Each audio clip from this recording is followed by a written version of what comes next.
Hello, my name is Clark Weiniger, and this is the BrainSpark podcast, where each show we feature a story or writing submission from ReviewFuse.com to entertain and to ignite your creativity. This show, we're joined by stage and film actor Elwyn Bakley. Hello, Elwyn, and welcome to the show. Hi, Clark. It's good to be here. Today, Elwyn will be reading a story titled Hey Zuce, submitted by ReviewFuse member Flabbergasted. For more details about today's feature and the ReviewFuse service, stick around for our short wrap-up at the end. For now, enjoy the story.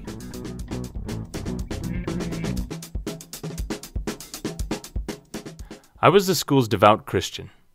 Everybody knew it, but I never missed an opportunity to remind them. I set goals almost daily to do something outwardly Christian to show everybody just how strong my faith was. Oh, I was humble about it, at least outwardly. But on the inside, I was proud.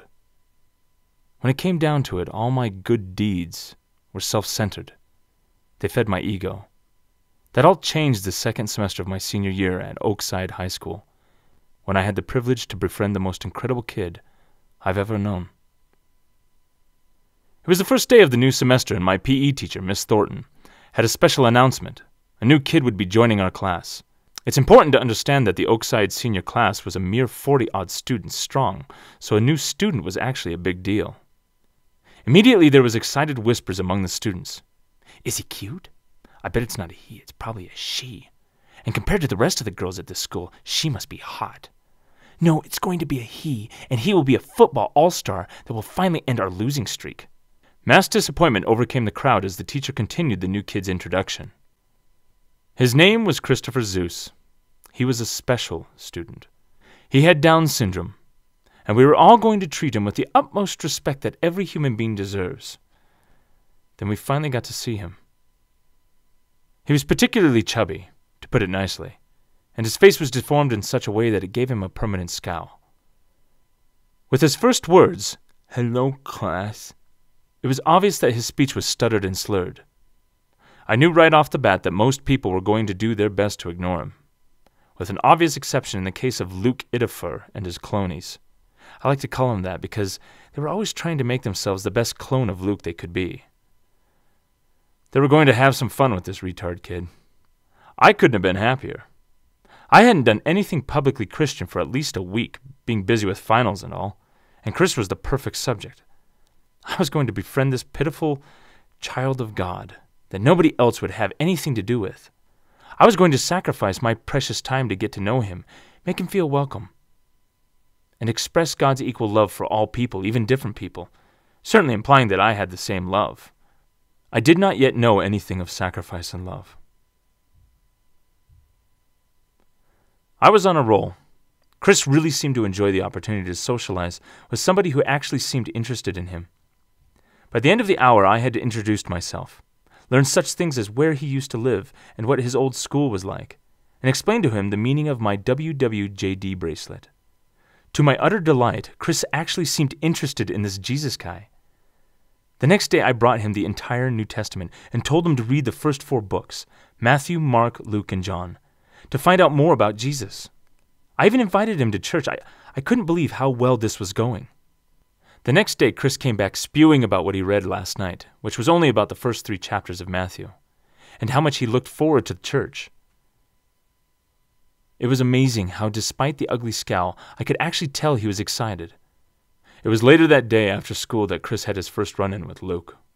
We were walking out the side door and Luke was standing in a circle of his clonies. From 50 meters away, I caught Luke's sinister smirk. More than anything else, I hated that smirk. "Hey, Zuce, you're the new kid, right? I don't think we've met. Come on over here. I have something to welcome you out to our school." Luke's voice was impressively kind. He would have fooled anybody who didn't know better. "Yeah, it's excellent. You're gonna love it. No yoke," cracked one of Luke's clonies, apparently pleased with himself. I was right there. I could have stopped him, but I thought I'd wait for a more dramatic rescue. We were on school grounds. Luke wasn't going to do anything too outrageous. Chris hurried over to Luke and his clonies to claim his prize. I can't imagine it was what he expected. He got slightly cracked egg down his pants that broke open with the wedgie. Chris's face turned beet red. His scowl became even more defined, and he started spitting indeterminable threats.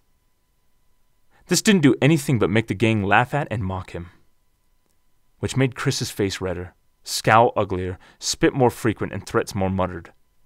Then he raised his fist to punch at the nearest cloney. That's when I finally stepped in. "Whoa, Chris, catch your breath. These kids aren't worth wasting your energy. Remember what I told you about WWJD? What would Jesus do? Well, Jesus would walk away from this. That's what Jesus would do. Here, I want you to have this." I handed him my WWJD bracelet. He reached for it and looked up at me apologetically. Apologetically. It had only been 3 days, and already he had that much trust in me. It was too good to be true. This was our relationship for about the next 5 to 6 weeks. I spent PE pretending I was interested in him, when in reality I was only interested in looking like I was interested in him. I was smart enough to actually listen as to not get in trouble for not knowing something I should have. I learned that he was very poor, and that, for some reason he obviously didn't understand, he didn't qualify for any kind of financial aid. Special money for people who need it most, he called it. All he knew was that his mother cried about it sometimes. He didn't know who his father was. Now, I wasn't heartless. I honestly did start to feel sorry for him. Pretending to be interested turned into actually being interested. He was still a tool to enhance my ego, but he also became somebody I truthfully considered my friend, as well as somebody I looked out for. I stopped waiting for a more dramatic rescue. I stressed the WWJD thing over that time period. It really seemed to stick with him. I look back now, and I can't believe the way he took to it. It was really remarkable. If I didn't think so highly of my own walk in faith, I could have actually learned some things from him.